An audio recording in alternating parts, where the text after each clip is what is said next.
que eu falei é só uma opinião. Né? Sim, fica à vontade. A gente quer que tu É minha opinião. Isso né? aí. Há 3 anos atrás eu falei assim que eu achava que o carro elétrico, eu ainda acho, o carro elétrico é um carro de uso urbano, para você usar dentro de casa. E acho que 80% ou mais vai ser de carros de entrada, vamos dizer assim, carros para usar, carros de conceito aí de 150, 200 e poucos mil reais para usar dentro da cidade, não para viajar. Talvez carros de serviço também, Pera. Tipo, o Mercado Livre está usando algum? Também, A Amazon né? usa lá fora. Eu tive, né, na Fórmula 1, fui assistir a Fórmula 1 em Amsterdã em 2022 e vi que até os caminhões de delivery, né, Coca-Cola, tal, tudo elétrico, né? Os ônibus lá, tudo elétrico. Então, existe uma logística para isso. O que eu discordo é que a indústria automobilística chegou no momento e falou assim, todo mundo vai usar carro elétrico, você vai usar carro elétrico, você vai usar carro elétrico. E a resposta que veio do consumidor foi, não, eu sim. Então, assim, cada cliente tem a sua necessidade. Né? E eu vejo que um representante comercial não pode ter um carro elétrico. Não tem como. Você não tem como planejar o teu dia com um carro elétrico. Né? Fazer uma viagem que aqui todo mundo faz. Gramado. Você tem um carro elétrico que ir para Gramado. Você tem que se planejar. Você vai ter que parar em alguns lugares. Depende da autonomia do teu carro. Se o carro tiver uma autonomia de 400 km, tá, vou parar lá em Criciúma. Né? Torcer para não pegar fila. Mas aí você tem que fazer umas contas, que se estiver chovendo, é 20% a menos de bateria. O carro a combustão também tem 20% a menos na chuva, mas você para no posto, coloca combustível e segue. No carro... Instantâneo, né? Não fica esperando, não tem fila. Então, no carro elétrico, você vai ter essa perda de 20%. Se você tiver 4 dentro do carro com porta-malas cheio, com ar-condicionado, pegar um trânsito, já não vai gerar esses 400 quilômetros. Tem algum ponto antes para chegar? Então você tem que planejar a tua viagem. E chegando lá, tem um pouquinho de sorte. Não ter o carregador tá funcionando, não ter alguém já abastecendo, que você vai ter que ficar 2, 3, 4, 5 horas, talvez, carregando o teu carro para poder seguir viagem. Então, o que eu digo não serve para todo mundo. Sim, a indústria falou que todo mundo ia andar de carro elétrico. Eu discordo. Eu acho que o carro elétrico veio, vai ficar, né? Ele vai permanecer, mas não é para todo mundo. Tem uma parte do mercado que vai usar. Né? Você falou, o Mercado Livre pode usar, quem faz distribuição aqui dentro, delivery, tudo pode usar. Mas tem que ter a contrapartida do governo, de oferecer pontos de recarga. Então, se você tem aqui em Blumenau, por exemplo, 80, 100 carros elétricos vendidos por mês, onde é que estão esses pontos de recarga?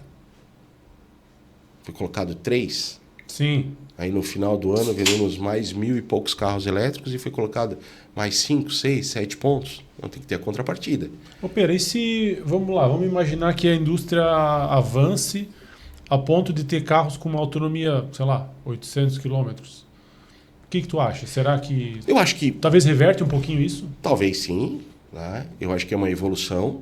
Né? Por isso que eu sempre falo assim, eu nunca vou ter um carro elétrico. Não, é muito forte. Pode ser que chegue um momento que eu tenha um carro elétrico. Eu acho que a gente vai chegar num ponto, por exemplo, assim, vamos lá, antes... Vamos pensar num celular, cara. Hoje tu compra um celular atual, não vou falar marcas, mas tu compra um celular atual, tu carrega ele em, meu Deus, hora. Uma hora tu carrega um celular inteiro. Antigamente ficava a noite inteira carregando, né? Os carros também, hoje tu carrega mais rapidamente do que era antes, não? Não, sim, mas aí eu vou te dizer, quanto tempo tu falou? 1 hora para carregar o celular. Sim. Então, quanto já tempo é bastante tempo, né? Por um aparelho desse tamanho. Quanto tempo vai levar pra gente carregar um carro elétrico em 15 minutos? Sim. Aí alguém mas talvez evolua, né? Isso que talvez eu pense. Alguém pode responder, não, já tem carregador super rápido, sim, que você carrega 80% da bateria em até 20 minutos, 30 minutos, 15, sei lá, depende. Mas custa uma fortuna. Sim. Uma fortuna. Existe, mas é uma fortuna, é mais caro que o carro. Então, não vai estar aberto a todos. E muita gente não quer investir no carregador. Muita gente fala, o governo, montadora, não quer botar muito dinheiro em estação de carregamento. E precisa ter. É verdade. Quando você vai lá para Amsterdã, por exemplo, a vaga pública tem wallbox na frente para você fazer o carregamento. Gratuito. Né? Então, se eu sair aqui e vou parar na rua 15, vai ter uma estação, toda a vaga vai ter um wallbox. É outro mundo, é outra realidade. Sim, é verdade. É diferente. né? Eu sei que daqui para Florianópolis eu vou ter 15 estações de carregamento. Eu vou mais tranquilo, se não tiver aqui, tem ali, eu posso fazer. Não tem. Então tem gente que vai daqui para São Paulo com carro elétrico. Dá para ir? Dá. Acho que tem um amigo teu, né, Dani?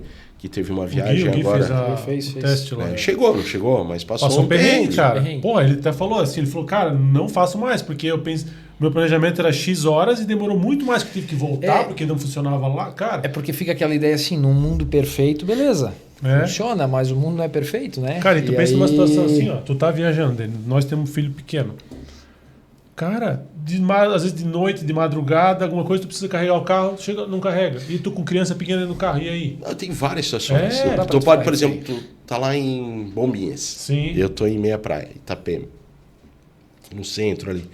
Fala, Rafa, vou fazer um churrasco hoje à noite, vem aqui. Cara, acabei de chegar, tô sem bateria. Olha aí, cara. Não posso ir aí, vou precisar de pelo menos umas 3 horas para carregar meu carro. É chato, não é Pô, chato? demais, tá louco. Você vai para algum lugar, você está em Curitiba e por algum motivo alguém te liga e fala, cara, você tem que voltar para Blumenau. Não dá. É verdade. Entendeu?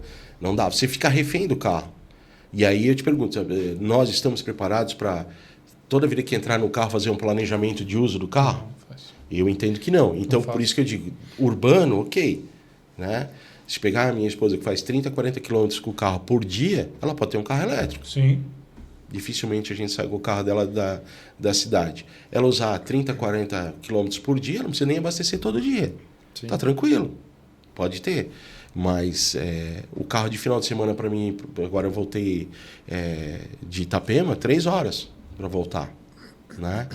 E se eu não tô. E não tem onde carregar lá. É verdade. Não tem onde E carregar. aí tu pega fatores climáticos, né? O frio diminui a autonomia da bateria. O frio diminui a autonomia, a chuva diminui a autonomia, o peso diminui a autonomia. Como no menos, acho que o frio não interfere tanto, mas como num carro a combustão, só carro a combustão, se você, tem 100 de autonomia, tem um posto aqui a 30 km, vou lá, coloco R$200 e sigo. Isso. Pronto, vou para casa. Carro elétrico você não pode fazer. Aí se você tiver com uma criança que precisa chegar, tem algum compromisso, você fica refém. E isso que eu acho que neste momento eu ainda entendo que o carro elétrico serve para algumas pessoas e não para todas. Para o uso urbano, ok. Né? Quem começou o carro elétrico foi a Tesla, certo? Sim. Que revolucionou. Isso. Mas dentro do segmento do elétrico, ela trouxe também o carro autônomo. Sim, sim. Né? Então, quando a gente fala de Tesla, é a mesma coisa que falar de Apple. Isso. É o sistema, tá dentro de todo um sistema de um carro elétrico autônomo, com muita tecnologia, conceito diferente. Quando você vai para as outras marcas, assim, não tem ainda esse conceito de ser um carro autônomo, de ser um carro... A Tesla é um carro diferente. E aí, quando você vai para os Estados Unidos, existem vários bolsões de carregamento de Tesla. Ainda assim, dizem que falta. Né? Mas assim, você vai lá, tem um bolsão para 80 carros. Você entra no estacionamento, tem 80 wallbox para você estacionar. Então é difícil ter 80 Tesla carregando ao mesmo tempo. Verdade. Sempre vai ter um wallbox para você estacionar. Né? Então é diferente. A gente não está preparado para isso. Né? Tem prédio aqui em Blumenau que já proibiu a instalação de wallbox. Sim, sobrecarrega, né? Sobrecarrega. Né? Aí, então, aí você também, eu não tenho, eu quero ter um wallbox para botar. Aí o síndico não pode porque sobrecarrega. Não, então vamos ter que fazer uma reunião dos condôminos e aprovar um investimento para uma subestação, trocar o gerador, 500 mil, 1 milhão. Aí o Rafa diz assim, não, peraí, eu não tenho carro elétrico, eu vou ter, eu não vou entrar nessa aí. Então tu tem, eu não vou ter.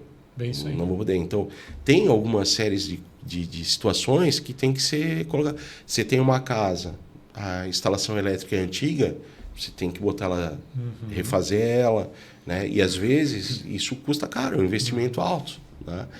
Então, o que eu acho é que a indústria automobilística, quando falou que todo mundo ia usar carro elétrico, não tem suporte para todo mundo, entendeu? Sim. E eu vou te falar uma coisa, assim, o que me preocupa, até me corrija, já ter lido alguma coisa a respeito, mas qual é o impacto que está sendo criado daqui a, 6, 7, 8 anos, né? Porque essas baterias, elas têm, vamos lá, garantia de 8 anos, né? Em maioria 8 anos.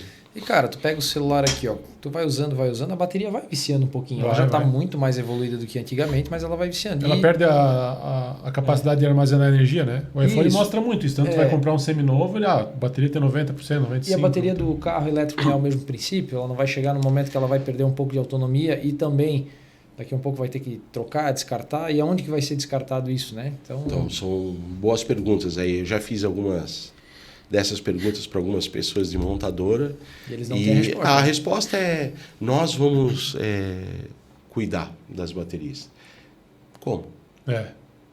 Onde é que está um carro? Se eu falar hoje, onde é que está um carro 2008 para montadora de Ela vai saber onde é que está? Como é que vai saber onde é que esse carro está? Como é que vai saber que esse carro não está abandonado com a bateria vazando lá, sei lá? Não tem a tecnologia que a Tesla tem que rastreia tudo, né? A maioria não tem isso, né? Não tem. A outra pergunta que eu te faço é: como é que a gente vai avaliar esse carro daqui a... Né? Hoje, eu falei do i3, né? Hoje, sei lá, vou arriscar um número aqui. Vamos dizer que esse carro vale 120 mil reais, né?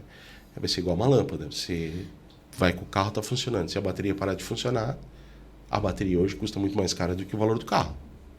Eu vou avaliar o carro pela quilometragem ou pelo tempo de uso do carro? Falta um ano para acabar a bateria. Porque quando acabar a bateria, se der problema, pode jogar fora. Recentemente, agora, teve um caso que rodou aí nos grupos de WhatsApp, né? De um carro que raspou embaixo e danificou a bateria. Era uma BM, né? Eu acho que uma iX40, né? A grande lá é... A grandona. iX40, iX50, algo assim. Acho que era uma X50. Se eu não estou errado, o orçamento foi de 800 mil, né? O carro é 1 milhão e alguma coisa assim. Sei lá. O cara bateu o fundo, danificou a bateria, o orçamento era trocar ela toda, e, né? A célula inteira, 800 mil reais. E o carro, sei lá, vale menos. Sim. Né? Então, não justifica você investir mais para ter um carro valendo menos. Então, isso é um dos motivos que a Hertz, né? Acho que foi a Hertz que devolveu 20 mil carros, saiu na Europa, né? No global, né? Porque ela falou assim: alto custo de manutenção. Falei, alto custo de manutenção, mas o carro elétrico não tem manutenção. Né? Você não tem óleo, não tem filtro, não tem motor, não tem câmbio, não tem nada que dê essa manutenção. Por que manutenção? A manutenção foi as perdas totais que tiveram. Caramba. De cliente que passou uma lombada, raspou a lombada, e aí danificou a bateria. Tiveram diversos problemas. E esses carros foram pro lixo. Não tinham como arrumar. Porque o conserto era mais caro do que o preço do carro. Então, eles resolveram sair do mercado automotivo elétrico, sair do carro elétrico, voltar à combustão, porque tiveram muita perda. Né? O carro está alugado. O carro está alugado ali, o cara passou uma lombada, rasgou embaixo, tem que trocar a bateria, custa uma fortuna. Então, tem algumas respostas aí para carro elétrico que eu acho que assim, é novo, o mercado está crescendo, né? Na minha opinião, como eu falei, eu acho que um carro elétrico veio para ficar. Muita gente fala, isso vai ser uma onda. Não, eu acho que veio para ficar. Eu acho que atende uma certa demanda. E vai evoluir bastante. Da população, vai evoluir como celular, como você falou, mas não é para todo mundo.